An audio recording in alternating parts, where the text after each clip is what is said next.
Dari mana kami bisa dapat kekuatan ini? Kami masih tetap berjalan. Habib Rizik Syihab masih tetap berjalan. Bung Rocky tetap berjalan. Abdul Somad tetap berjalan. Kurang hebat, dahsyat apalagi larangan, tekanan dan lain sebagainya. Kita tetap jalan. Maka orang yang berpikir, orang berakal ini, maka dia mesti dipenjarakan. Tapi yang namanya penjara, dia tidak bisa memenjarakan akal. Dia hanya bisa memenjarakan fisik.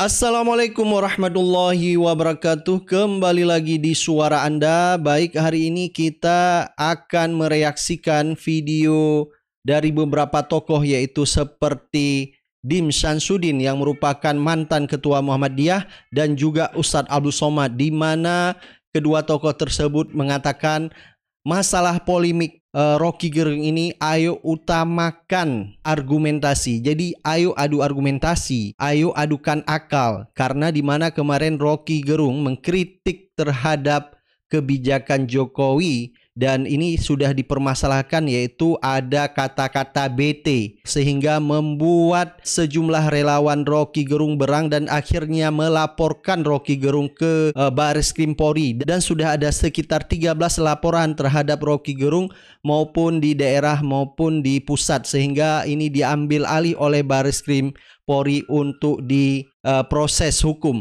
Dan kalau kita lihat, banyak sekali dari masyarakat meminta Rocky Gerung ini untuk dipenjara, bahkan untuk diproses hukum. Dari sisi lain, kata pengamat hukum bahkan bahwa proses hukum Rocky Gerung ini tidak bisa kalau yang bersangkutan yang merasa menjadi korban tidak melaporkan ke Baris Krim Polri. Dalam hal ini adalah Jokowi. Jadi kalau bukan Jokowi yang melaporkan, maka ini adalah sebagai delik aduan, seperti yang terjadi waktu masa pemerintahan SBY dulu, di mana SBY merasa dihina sehingga SBY sendiri yang melaporkan ke Baris Krim. Baik, langsung aja kita lihat video selengkapnya. Hukum ini seseorang dapat mengadukannya ke polisian, maka penyelesaian secara hukum sangat dibenarkan. Walaupun saya berpendapat pendekatan dialog bila perlu debat, maka pihak-pihak yang tidak bersetuju dengan kritik Rocky Gerung terhadap pemerintah dan presiden dapat melayaninya dengan debat apakah substansi dari kritik itu benar atau tidak. Saya berada pada jalan yang sependapat dengan substansi kritik itu. Jadi menurut Dim Syamsuddin ya harus diutamakan pendekatan, yaitu melalui debat, adu argumentasi. Jadi menurut Dim Syamsuddin, pemerintah jangan hanya mengatakan pasang badan, jangan hanya adu otot tapi adu otak. Jadi apa substansial kritik Rocky Gerung terhadap pemerintah? Jadi diadu dengan argumentasi. Saya ingin mengingatkan, ya, tugas yang melekat di kepala staf presiden adalah menjaga kehormatan presiden. Jangan main-main itu. Dia marah juga tuh. Saya akan pasang badan. Tentu. Jadi saya bertanya, Pak Muldoko ini relawan statusnya juga. Ada bahasa yang sama, kami pasang badan. Karena Pak Muldoko itu pejabat publik yang mestinya dengan dingin mengatakan bahwa oke, ada problem, mari kita selesaikan secara argumen atau secara hukum itu. Pasang badan artinya itu bukan bahasa dasar dari seorang pejabat publik kan. Kayak preman itu pasang badan itu. Jadi menurut Rocky Gerung, statement Muldoko yang kemarin itu bukan menggambarkan seorang pejabat publik, tapi seperti preman. Rocky Gerung menghendaki ayo adu argumentasi. Padahal ini pikiran saya yang saya kritik dengan cara yang sangat tajam, dengan bahasa yang saya pilih tajam. Tapi tidak diarahkan pada pribadi Presiden Jokowi, tapi pada lembaga publik, yaitu kabinet, bahkan yang di dalamnya ada Pak Muldoko. Dia mengkritik adalah lembaga publiknya yang diarahkan ke kabinet, tapi bukan mengkritik Jokowi. Dan menurut Rocky Gerung, Jokowi sendiri sudah mengatakan bahwa ini hal kecil, dia hanya mikir kerja saja. Kita udah lihat statement Jokowi kemarin. Apa? Terakhir. Itu hal kecil lah. Terkait saya kerja aja. Ya. Baik, coba kita dengar apa kata Ustadz Abdul Somad. Maka orang yang berpikir, orang berakal ini, maka dia mesti dipenjarakan. Tapi yang namanya penjara, dia tidak bisa memenjarakan akal. Dia hanya bisa memenjarakan fisik.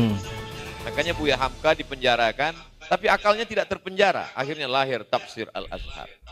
Siapa saja yang ingin memenjarakan akal, sesungguhnya dia sudah membebaskan akal. Kenapa? Karena justru dengan fisik terpenjara itulah akal semakin melanglang buana. Jadi kalau hari ini ada orang dilarang untuk berbicara di kampus, padahal sebetulnya yang paling layak untuk melarang itu adalah kampus-kampus Muhammadiyah. Kenapa? Karena dengan berkelilingnya kami di dekat-dekat muktamar ini kan berpeluang untuk kami mencalonkan diri sebenarnya. Oleh sebab itu bahwa dengan berdemokrasi sesungguhnya kita sedang dibebaskan untuk berpikir. Bertarung itu pertarungan argumentasi, pertarungan kata yang keluar dari pikiran. Maka dalam satu ungkapan dikatakan innal kalama la fil fuadi. Kata itu sebenarnya letaknya di dalam hati dan pikiran. Wa inna ma ju'ilal lisan, diciptakan lidah untuk mewakili apa yang ada dalam pikiran.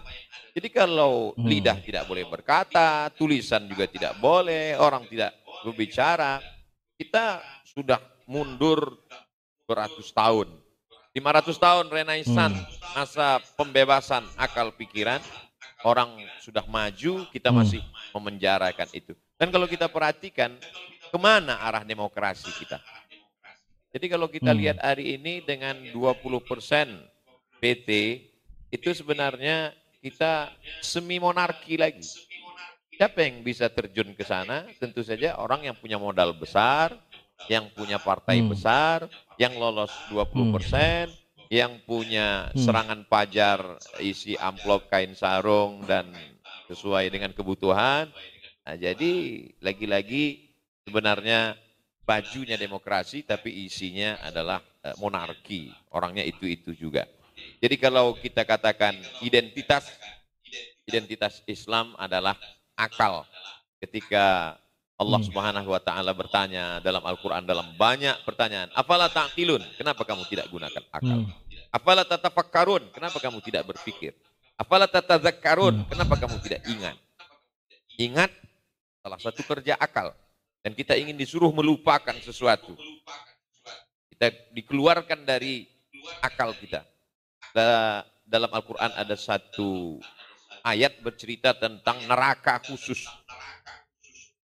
Neraka ini diciptakan Tuhan khusus untuk orang yang tidak pernah menggunakan akalnya.